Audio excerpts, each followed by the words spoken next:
was my daddy and why he never came home.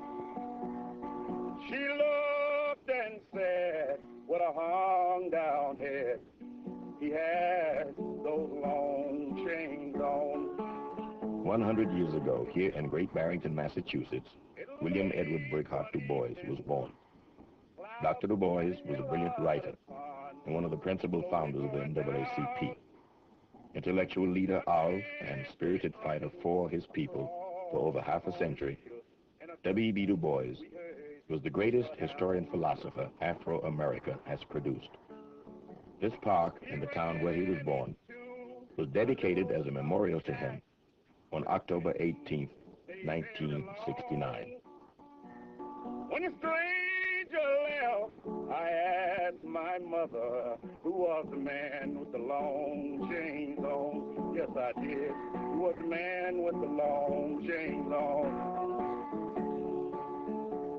She looked at me with a hung down head. Her eyes were very sad. She said, oh, my son, that man was no stranger. That man, he was your daddy. It was late one evening. We was eating dinner. A knock rang upon the door. The high sheriff said, your nigger lies dead in the dust beside the county store. Mother ran all the way downtown. She fell upon the ground. She pulled his bleeding body. People of all ages and colors from all over the country arrived in Great Barrington for the dedication ceremonies. This is R.C. Davis. The Honorable Julian Bond, Georgia State Legislator, and many other dignitaries from all over Afro-America attended. Please tell God when I get home, take the long chains off of me. Please, Matilda, take the long chains off. The recorded words of Dr. Du Bois. I stepped into my 84th year with handcuffs on my wrists. In my own country, for nearly a century, I have been nothing but a nigger.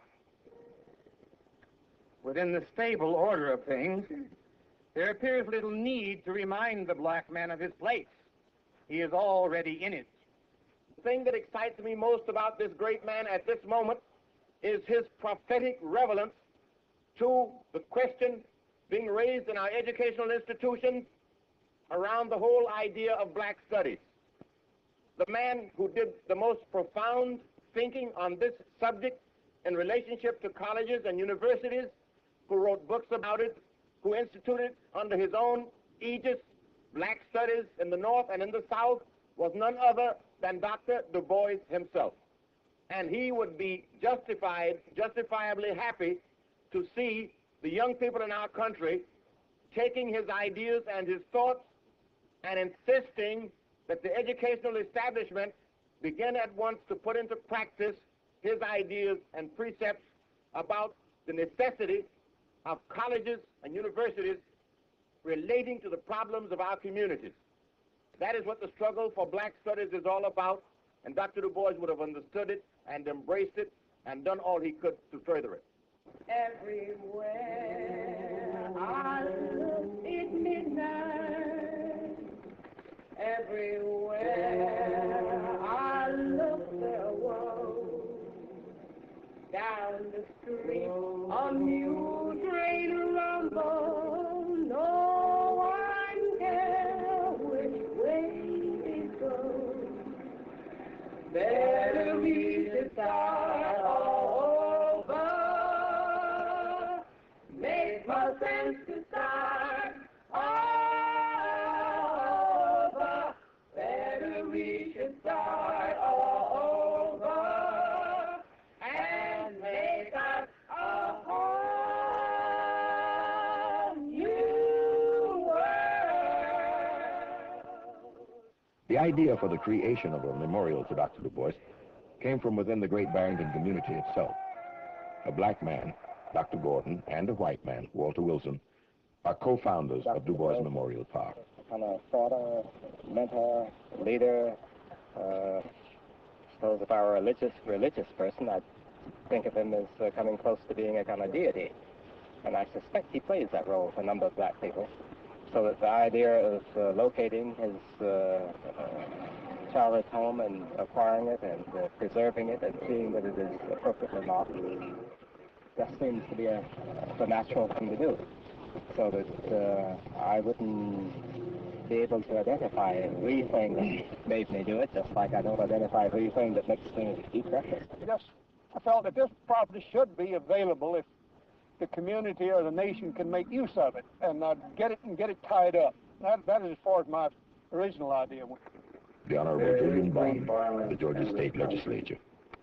Violence is black children going to school for 12 years and receiving 5 years of education. It is 30 million hungry stomachs and the richest nation on earth. It is a country where property counts more than people. It is an economy that believes in socialism for the rich and capitalism for the poor. It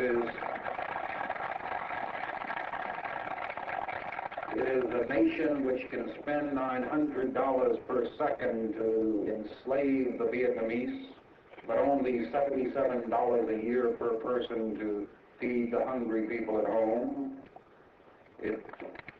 Violence is the little tyrant who heads the FBI listening to your telephone conversations. Violence in this country is an assistant attorney general proposing that black and white militants be put into concentration camps. Violence is 6,000 American farmers receiving welfare payments of $25,000 a year more for doing nothing. And violence in the final analysis is Richard Nixon and Spiral Ag.